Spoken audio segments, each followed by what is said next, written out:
in the cutthroat arena of the gaming industry, where today's champion is tomorrow's press F to pay respects meme. We find ourselves watching the once mighty Ubisoft perform a swan dive into a pool of mediocrity. How did the studio that gave us the freedom to parkour across history and turn piracy into a wholesome family activity end up as a lost as an NPC with a broken pathfinding algorithm? Ubisoft Fall isn't just a stumble, it's a full scale avalanche by bearing years of goodwill under a mountain of microtransactions, copy pasted open worlds. As you dissect the course of creativity that Ubisoft has become, let's embark on a journey through time, tracing the rise and fall of this gaming behemoth, ready for this ride, which has more unexpected turns than a Far Cry villain's monologue. Picture this, it's the late 1980s. Hair is big, shoulders are padded, and five brothers with a dream decided to dive into the nascent world of video game distribution. Little did they know that their modest venture would one day stand shoulder to shoulder with the giants of the industry, before eventually shrinking back down to size like they had been hit by a reverse Super Mario mushroom. Ubisoft's ascent began not with a bang, but with a whimper, distributing PC games in an era when consoles were finding their footing, but like a skilled player in their own game. Ubisoft was merely camping, waiting for the perfect moment to strike, and that moment came in 1995 with the release of the Rayman. Remember the feeling of controlling that limbless wonder for the first time. It was like discovering that your childhood imaginary friend had come to life and stayed in a video game. The crisp, vibrant graphics and innovative gameplay were like the breath of fresh air in a market saturated with platformers. Rayman wasn't just a game, it was a statement. Ubisoft had arrived and they were here to play, limbs optional. And as the new millennium dawned, Ubisoft went on an expansion spree. They weren't content with just making games. They wanted to own the entire ecosystem. From the Dreamcast to the PlayStation 2, Ubisoft's logo became as ubiquitous as loading screen and gamer fuel at LAN parties.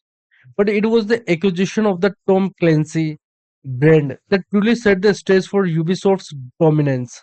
Suddenly, they weren't just making games, they were crafting experiences that blurred the line between Hollywood blockbusters and interactive entertainment.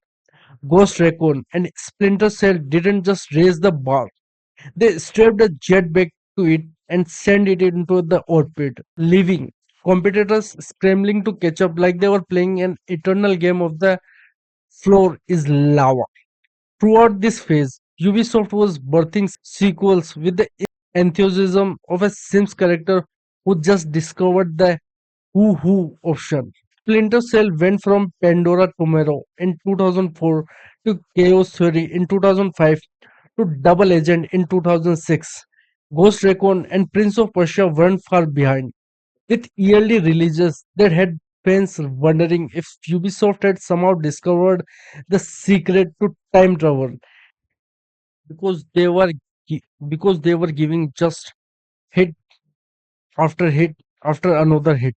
Since if Ubisoft's early year was the opening act, the mid 2000s to early 2010s were their headlining performance at gaming Woodstock. This was Ubisoft at the height of their powers, a creative juggernaut. They seemed to have an uncanny ability to predict and shape gaming trends. In the realm of pixels and polygons, they were the oracles of the next big thing. The crown jewel of this era, Assassin's Creed. When it burst onto the scene in 2007, it was like nothing we had ever seen. A historical playground where Parker met conspiracy theories, wrapped in a bow of cutting edge graphics. It wasn't just a game, it was a cultural phenomena. Players were just controlling Altair, they were living vicariously through him, leaping from rooftops and blending with crowds in a ways that revolutionary. Suddenly, taking a leap of faith meant something entirely different to a gamers worldwide. But Ubisoft wasn't content to rest on their laurels. Far Cry 3 redefined open world gaming, giving us a sandbox of mayhem punctuated by one of gaming's most iconic villains. Who can forget Vas Montegaro's chilling monologue about the definition of insanity? It was a moment that transcended gaming, seeping into a popular culture and cementing Ubisoft's reputation as a master storytellers. It also made us all a little wary of a with a mohouse, but that's beside the point. As Ubisoft star rose ever higher, the weight of the expectation began to take its toll. Like a band forced to churn out hit after hit, or a golden goose being squeezed for every last egg. The pressure to keep this money printing party going while innovating and maintaining familiar formulas started to show in their output. The release schedule became a relentless march, like a gamer trying to clear their backlog before the next Steam sale. Ubisoft's production line churned out titles with the regularity of a Switch watch, but the precision didn't necessarily equate to innovation. And that's where actually the downfall of Ubisoft starts. Because Assassin's Creed, once a breath of fresh air, began to feel like a yearly homework. What started as a revolutionary concept, reliving ancestral memories to uncover historical conspiracies, devolved into a predictable routine. From 2009 to 2015, players were treated or subjected to a new mainline Assassin's Creed title every single year. Every single year.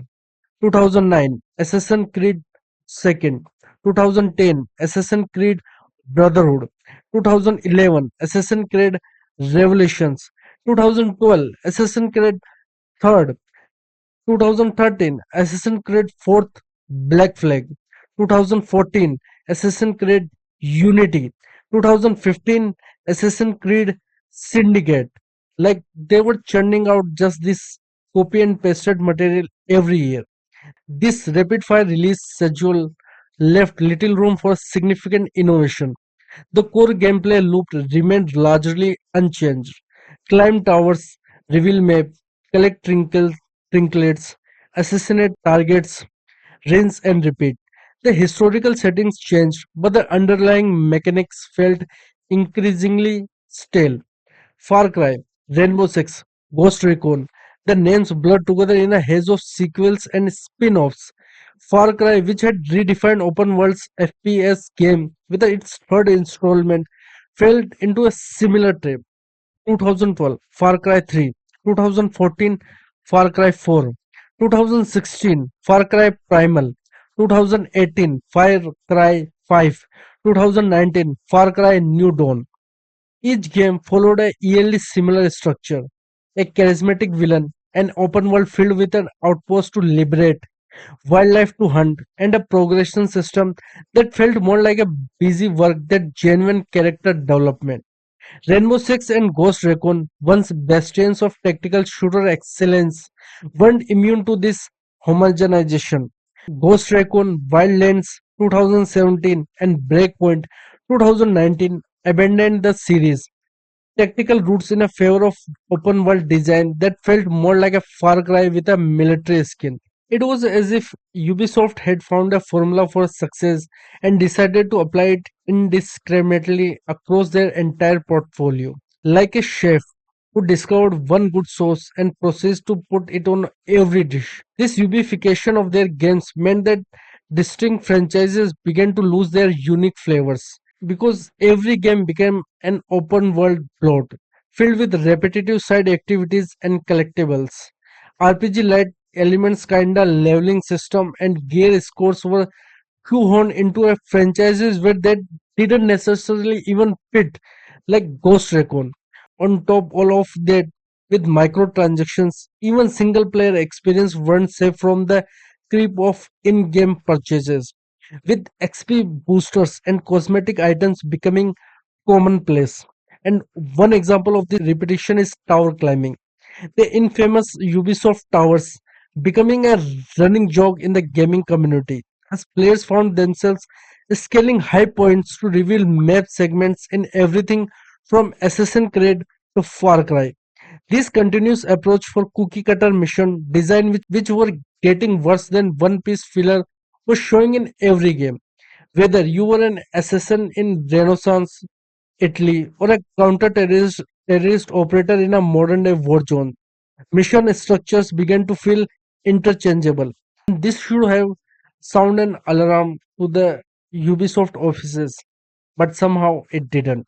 This standardization of game design across franchises led to a palpable sense of fatigue among players. The very elements that had once made Ubisoft games stand out, their vast, detailed worlds and wealth of content, began to work against them. Quantity trumped quality, and the joy of discovery was replaced by the dread of another icon laden map full of checklists to complete.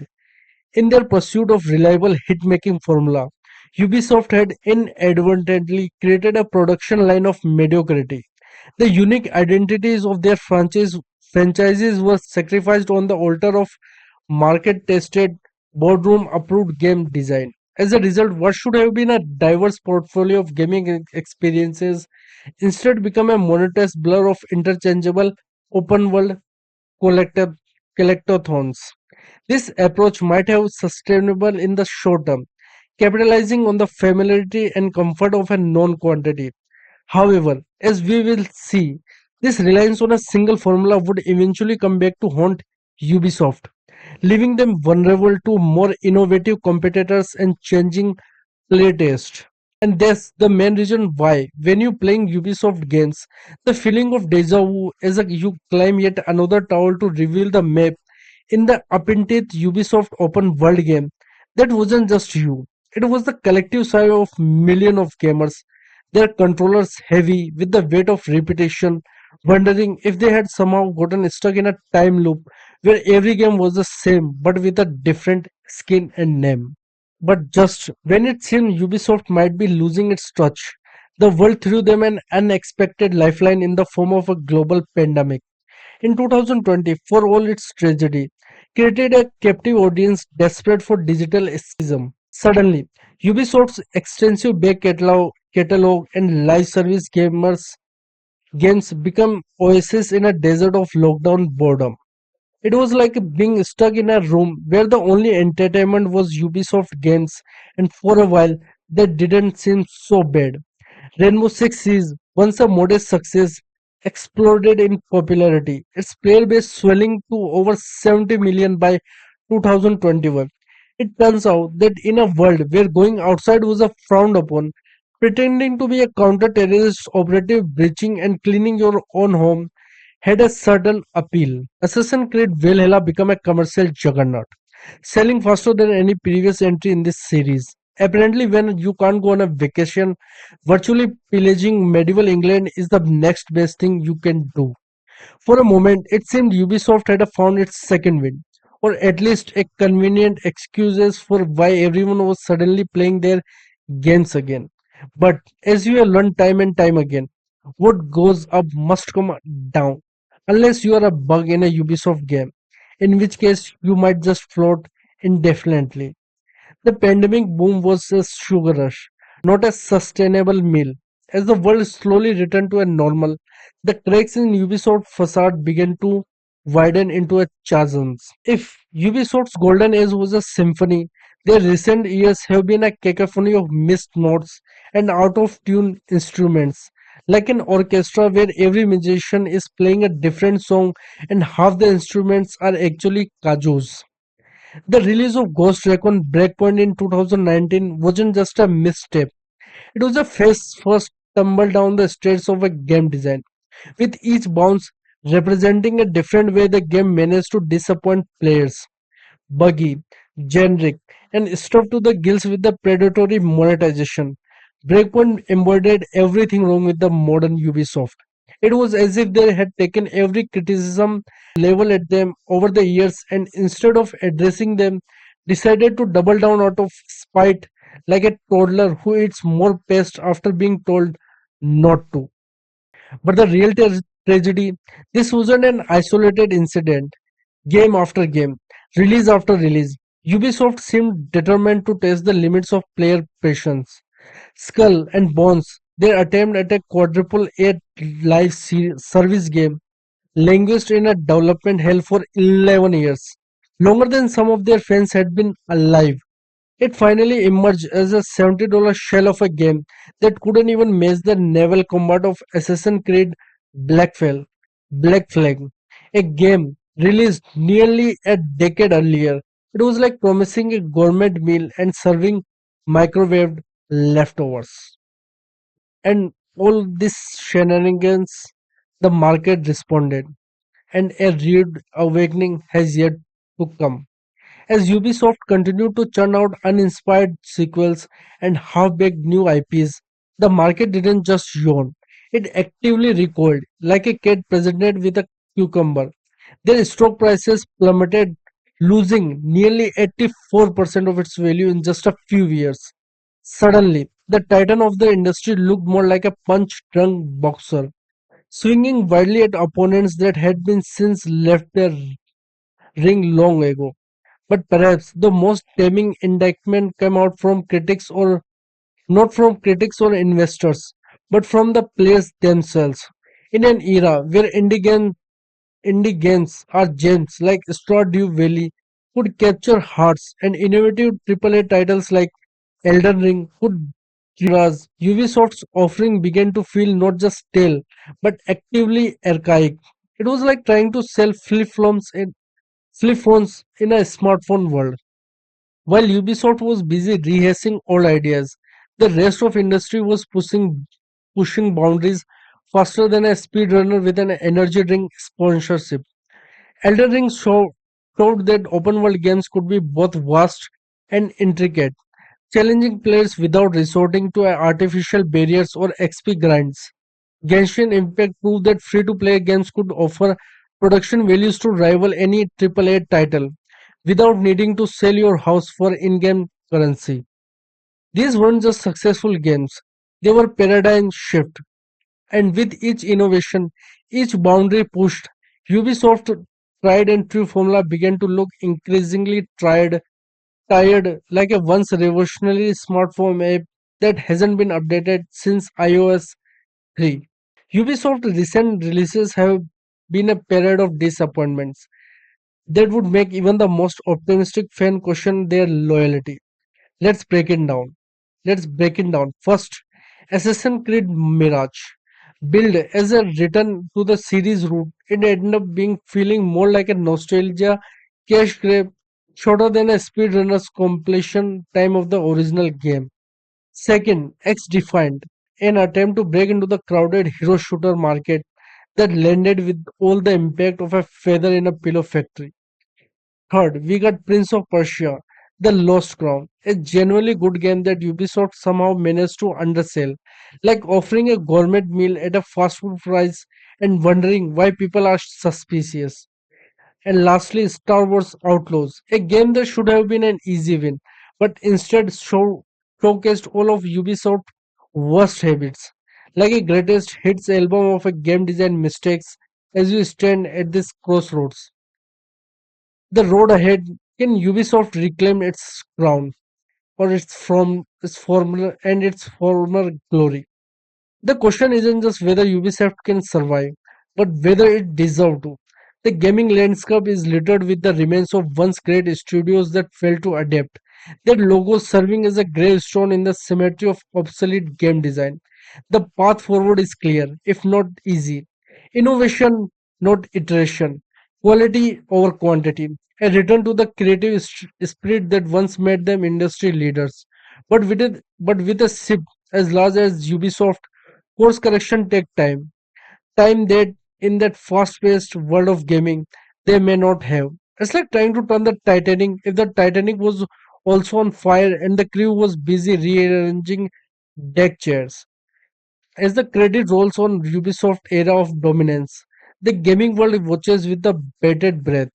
Will they respawn with renewed purpose or is this truly game over? One thing is certain though, the Ubisoft of tomorrow cannot afford to be Ubisoft of today unless their goal is to become a cautionary tale thought in a game design school. In the end, Ubisoft story is more than just a tale of one company's rise and fall. It's a cautionary tale for the entire industry, a reminder that in the world of gaming, resting on your laurels is a luxury no one can afford, unless those laurels are actually a cleverly disguised bed of nails. As players, we can only hope that from the ashes of their former glory, a new, more vibrant Ubisoft will rise. One that remembers that at the heart of every great game is not a formula, but a spark of creativity and a genuine desire to innovate. Or at the very least, one that remembers that climbing towers to reveal map stopped being fun somewhere around 2012. The ball is in your court. Ubisoft, it's time to start a new game, and for the love of all that is holy in gaming, please no more microtransaction in a single player games. We beg you.